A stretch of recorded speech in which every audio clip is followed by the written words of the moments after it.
السلام عليكم ورحمة الله وبركاته، كيف حالكم جميعا؟ الشيشة، الأرجيلة، النرجيلة، الهوكا، بأي اسم بتحبوا تسموها، هي نفسها البربيش المستنشق منه بعض دخان ممزوج بالفحم والماء والتوباكو والنكهات الأخرى. طيب وين الجديد بالموضوع؟ كلنا نعرف إيش الأرجيلة، هي مش اختراع جديد ولا اكتشاف جديد ولا ظاهرة جديدة. الجديد بالموضوع إنه هاي الظاهرة بلشت تنتشر بين البنات بشكل كبير في مجتمعنا لدرجة إنها أصبحت شيء اعتيادي، رغم إنه الناس المتعلمة أو الناس تعتبر مثقفة ممكن نحكي متدينة لساتهم بيشوفوا أن هاي ظاهرة غلط. ففي الفيديو هذا أنا حابة أعرف معكم من وين إجت هاي فكرة إنه الأرجيلة إشي عيب للأنثى، أو هل هي فعلا حرام للأنثى؟ حتى لو كانت هاي الأرجيلة منتشرة بين البنات والبنات فعلا بلشوا يمارسوها، أو خلينا نحكي مصطلح يشربوا أرجيلة، لكن لسه في ممكن شعور بينهم إنه هذا إشي غلط، أو صحيح إنه منتشر والكل بيعمله بس أنا يمكن بعمله وخفف عني الشعور بالذنب إنه الكل بيعمله، لكنه هذا إشي غلط. فمن وين إجى هذا الشعور؟ ليش الأرجيلة غلط للبنات ومش غلط للشباب؟ ليش الأرجيلة حرام على البنات ومش حرام على الشباب؟ وهل هي أضر على البنات من الشباب؟ يلا نبلش.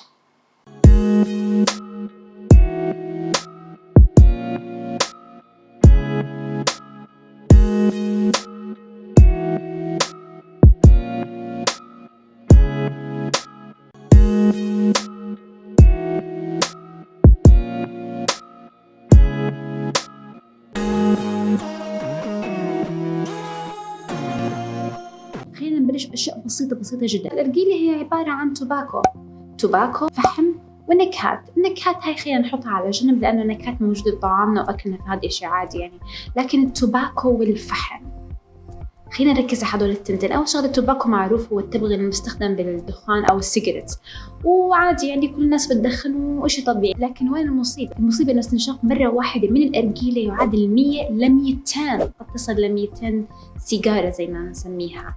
فإيش؟ أكيد أتوقع إنه هاي المعلومة الكل بيعرفها، وحتى أنا من أنا صغيرة بسمعها. المصيبة الثانية اللي هي الفحم. والفحم إيش؟ الفحم عادي بنحطه على الأكل. طبعاً الفحم هي مادة سامة.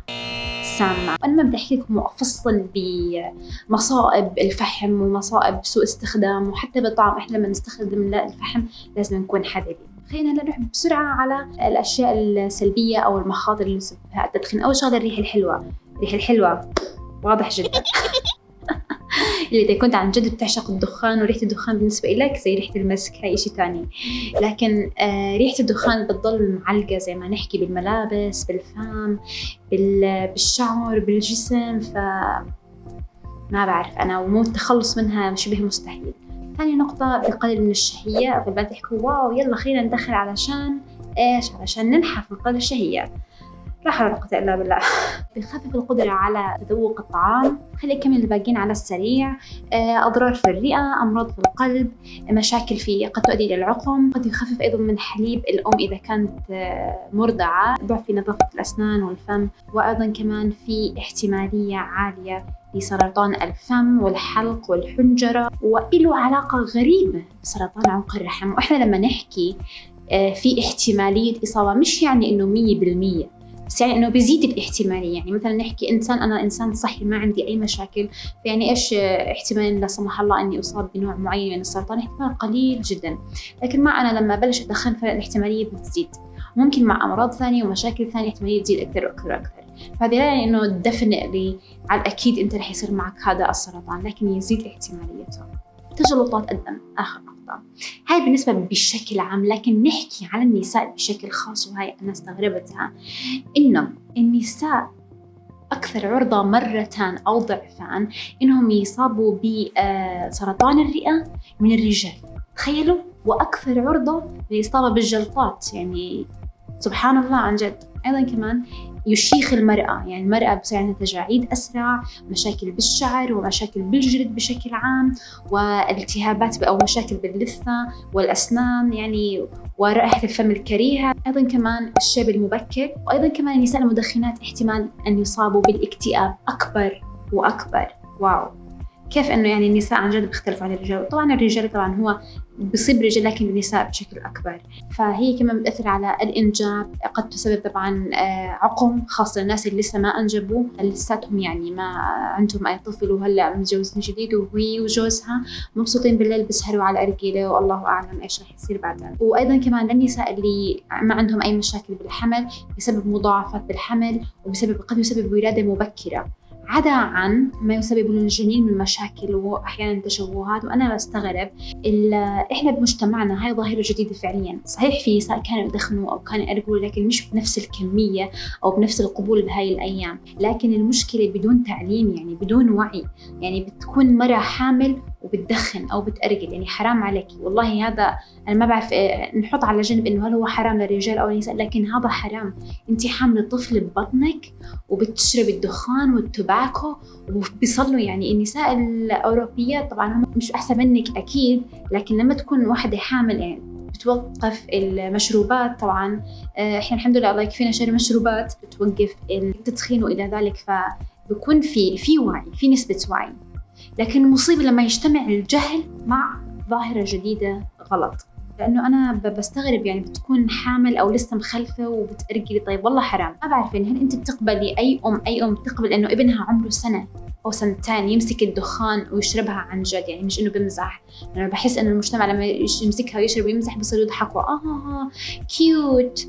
بس لما يكون وضع جدي عن جد، تحس إنه ابنك عمره سنتين بلش يمشي بروح على الدخان وخلص صار مدمن دخان، أنت إيش رأيك فيه؟ إيش رأيك فيه كأم؟ أكيد رح تنجني إيش هتحاولي توقفيه وإلى آخره. فما بالك إنه أنت اللي بتعطيه الدخان بدون ما يمسكها ويستنشقها، بفوت على أنفه غصب عنه، بفوت على رئته غصب عنه. وأيضا كمان مشاكل بالعظام، تزداد نسبة مشاكل العظام. المرأة أصلا هي عندها قابلية لهشاشة العظام أكثر من الرجل بسبب لها الحمل والرضاعة وإلى آخره، فهو بيزيد من نسبة مشاكل العظام. وأيضا كمان تعرضها أكثر لكسر الورك. هاي بالنسبة للأشياء الصحية اللي بتأثر على المرأة. ففعليا لو إحنا نظرنا بدنا نقارن إنه ليش المرأة مش نفس الرجل لما هي تدخن، لأنه أول نقطة من ناحية صحية أضرارها على المرأة أكبر من أضرارها على الرجل. وفي كمان أمور المرأة بتهتم فيها أكثر من الرجل، مثل مظهرها، رائحتها، شعرها، جمالها، شبابها. طبعا أكيد الشباب أو الرجال بيهتموا بهاي الشغلة، لكن مش بقدر اللي بتهتم فيه المرأة. فأنا بستغرب إنه كيف مرأة تقبل إنه تكون ريحتها دخان أو ريحتها أرجيلة. وحسب منظمة الصحة العالمية بتأكد إنه تأثير التباكو هو نفسه اللي بيستخدم بالدخان، السجاير، وبالأرجيلة، النرجيلة، الهوكا إلى آخره. تأثيره على المرأة مختلف من تأثيره على الرجل. وتخيلوا إنه 1.5 مليون مرأة سنوياً يموتوا بسبب التباكو. واو. ومنظمة الصحة العالمية بتحكي إنه لازم يكون هناك منع لاستهلاك التباكو عن النساء تحديداً بسبب ارتباطه بمشاكل تؤثر على الولادة وعلى مضاعفات أثناء الحمل. هذا مش كلامي ولا كلام العرب. تحكوا والله انتم عرب متخلفين، علشان تعرفوا انه انا مش متخلفه. مش بس انا لاني عربيه بحكي هذا الاشي، ولانه مجتمعي عربي وثقافتي عربيه وبحكي انه هذا الاشي غلط فهم غلط. لا، انه هاي المره عن جد فعليا غلط. وفي ايام مرات كتير المجتمع العربي بحكي في اشياء غلط بتكون ما لها غلط، لا لها علاقه لا بالحرام ولا بالحلال ولا بالصح ولا بالغلط. هي عباره عن فقط نظره مجتمعيه بحته. 40% من الرجال، يعني بالرجال بالعالم كلهم 40% منهم بيستخدموا التوباكو، لكن النساء بالعالم كله كم تتخيلوا؟ يعني نحكي يعني انتم يا عرب متخلفين. خلينا نشوف بالعالم كله 9% فقط 9% فقط بيستهلكوا توباكو. التوباكو زي ما حكينا هو عبارة عن نفسه، كمان بدي أرجع أكرر، نفسه موجود بالأرجيلة وبالدخان. ولمعلوماتكم أيضا كمان 80% من مستهلكين التوباكو بيعيشوا بالعالم أو بالمجتمع، خلينا نحكي العالم الثالث. ما بحب أسمي العالم الثالث، لكن يعني العالم الفقير أو المتوسط الدخل. يعني بكون يعني عن جد فعلا أنا لاحظت كل ما تروح على مكان، على منطقة متحضرة، يعني مثلا أنت بتكون بالقرية، بتروح على المدينة أو بتروح على العاصمة، كل ما تروح على المنطقة المتحضرة أكثر بقل استخدام التباكو والتدخين والأرجيلة. ليش؟ لأنه في وعي. في أسباب كثير ممكن تكون، لكن أهمها إنه في وعي والناس بتخاف على صحتها. كمان في ناس بتحكي لك روح شوفوا إيش هاي الكلام البايخ، هاي الناس اللي لساتها بتأرجل وبتدخن وأمورها تمام وما شفنا إشي. ممكن يعني ما يكون الأمر واضح مباشر، لأن الضرر اللي بيكون بسبب التباكو بيكون على المدى البعيد، فأنت ممكن ما تربط بين المصيبة اللي صارت معك إنها إلها علاقة بالدخان. يعني مش والله أنا دخنت اليوم أو استهلكت توباكو اليوم، أرجلت اليوم، بعد شهرين بيصير معي سرطان لا سمح الله. أكيد لا. لكن فعليا اللي بيستخدموا التوباكو 50% أو نصفهم بيموتوا بسبب التوباكو. يعني أنت احتمال أنك تموت بسبب الأرجيلة 50%. إحنا حكينا نضاعف يعني 100%. الله يهدينا يا رب ويبعد عنكم كل الأمراض.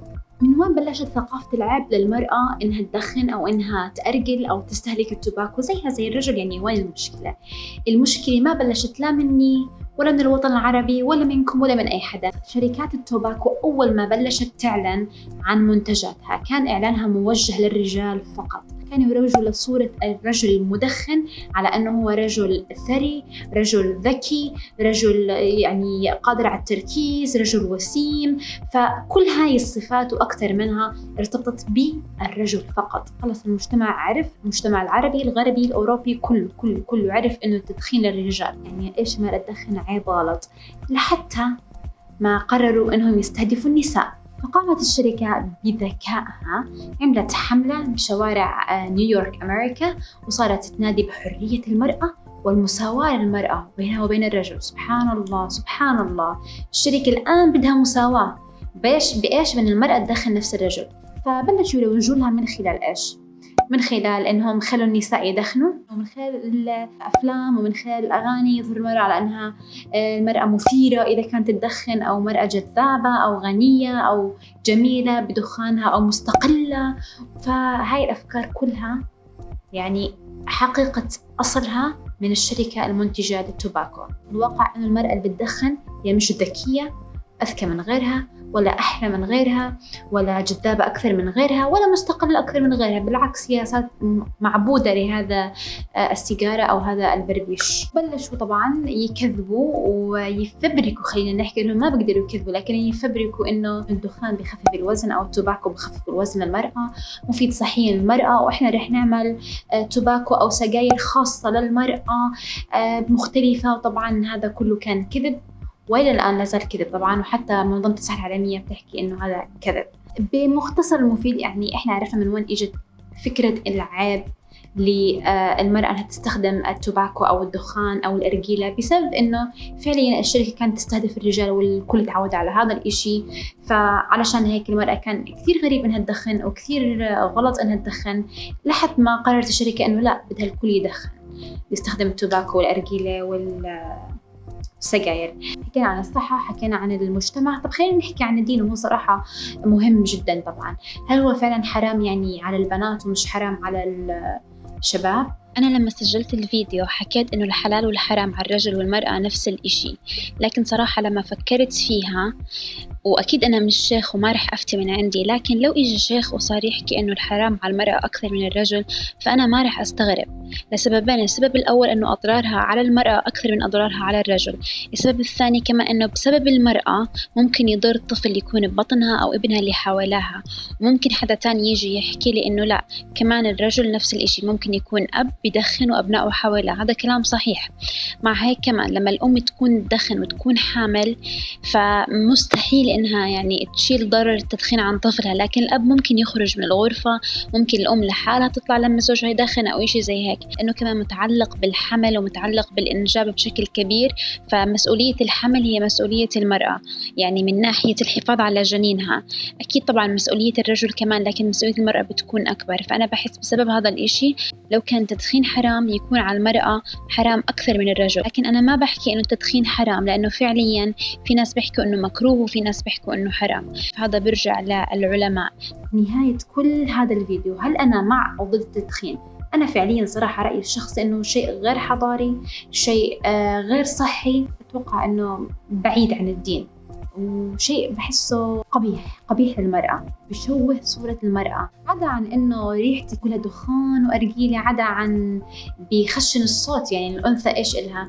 جمالها، أكيد طبعا عقلها قبل كل إشي، لكن مع هيك الأنثى بيهمها جمالها، بيهمها صوتها. أنا ما بدي أعجز على بكير، أنا ما بدي أشريب على بكير، أنا ما بدي صوتي يصير رجالي، أنا بدي أحتفظ بأنوثتي. ومش بس لأنه كمية كبيرة من الناس بلشت تتقبلها أو إنها تستخدمها في يعني إنها هي إشي صح. بحس إنه كل إشي بيتعلق بالأرجيلة غلط إلا إنها بتعدل مزاج. في أشياء كتير بالحياة بتعدل مزاجنا، يعني بنقدر نغير، مش إشي كبير. بالنسبة كمان إنه إحنا بنتبنى هاي الأفكار، بنرحب فيها وبنحكي إيش حرية، استقلال، مساواة، تطور، تحضر إلى آخره. وطبعا هاي الفكرة تحديدا لا علاقة لها بكل هدول، مع ذلك مش عارفين تستخدموها بالطريقة الصح. طيب أوكي، أنت بتدخن، أنتي بتدخن، يعني خذوا بالكم أولادكم، حرام والله حرام، هاي أمانة تسأل عنها يوم القيامة. يعني أنتي بتفكري حالك أم وتعبتي علشان الله سبحانه وتعالى رح يحكيك خلص رح أغفر لك، ما أنتي أم. إيش ما أنتي أم؟ هاي المسؤولة عنها. زي ما أنتي جوزك بتحبي يعاملك المسؤولة عنك بطريقة حسنة وبطريقة يخاف الله فيكي، أنتي خاف الله بأولادك، خاصة الحامل واللي أولادها أطفال. يا بنتي، يا أختي، يا حبيبتي، روحي أرجلي بمكان بعدي عنهم إذا أنتي خلص يعني ولا بد حابة أرجلي. واحترموا الناس اللي ما بيأرجلوا والناس اللي ما بتدخنوا، لأنه المصيبة في كل سنة التباكو يقتل 8 مليون شخص. تخيلوا، مش مشكلة ما بنتخيل، هذا الشيء بيرجع لكم، لكن 1.2 منهم هم ناس ما بيدخنوا، تعرضوا للدخان أو بتعرضوا للتباكو، يسموهم المدخنين درجة ثانية. أنت بتعمل إشي غلط، أنا من واجبي إني شايفي هذا الإشي غلط أنصحك إنه هذا غلط صحيا، اجتماعيا، أخلاقيا، ممكن دينيا، هذا إشي غلط. أنت حابب تسمع النصيحة، يعني راح أكون أنا كثير مبسوطة، لكن أنت متمسك برأيك ولا بد من الدخان ولا بد من هاي أي عادة، أي خطأ بتعمله بيضل إشي بيرجع لك. بس يعني لا تتجاوز حدود الآخرين. مجتمعنا بحاجة للتغيير وبحاجة إنه ندخل عليه أفكار جديدة طالما هي في إطار الحلال والحرام قبل كل شيء. أنا حابة كثير إنه يتغير المجتمع، يتغير كثير، لكن ليش تتغيروا للأسوأ؟ إذا أنتم كنتم مصرين على أنكم ولا بد، فعلى الأقل إنه نحترم الآخرين ونعرف متى نستخدمها، متى الوقت الصح. يعني هو ما في وقت صح فعليا، لكن متى الوقت اللي ما يعتبر إنه خطأ فادح يعني. فحلو إنه نعرف الصح والغلط، ولو قررنا نتبع الغلط هذا بدل قرار شخصي، المهم إنه ما يأثر على غيرنا. بتمنى يكون الفيديو عجبكم، إن شاء الله تكونوا استفدتم، وممكن يا ريت لو أي حد أغير وجهة نظره تجاه الأرجيلة أو التباكو أو عاد حساباته وراجع نفسه لأجل صحته، لأجل أطفاله، لأجل اللي حواليه، لأجل نفسه، لأجل مجتمعه، لأي سبب كان، لأجل دينه، لأجل أخلاقه، لأجل أنوثتها، لأجل إنك تكون رجل، لا يعني إنك تدخن. أنا مش فاهمة، يعني بدك أنت تتبع هذا الإعلان، هذا إشي بيرجع لك، يعني الإعلان مش بيقرر أنت رجل أو لا. يا ريت يعني لو أي حدا منكم يعني يرجع يفكر بالموضوع. هدفي من الفيديو لا أحسسك إنه أنت إنسانة مش كويسة، لأنه أنا بعرف ناس بيأرجلوا كتير وصاحباتي وبحبهم وبحترمهم، لكن ما بحب هاي العادة فيهم. مش يعني إنه كل بنت بتأرجل فهي بنت سيئة، أو كل شاب بيأرجل فهو شاب سيء. هي عبارة عن عادة غلط. ما بحب أعطي هاي الشغلة أكبر من حجمها.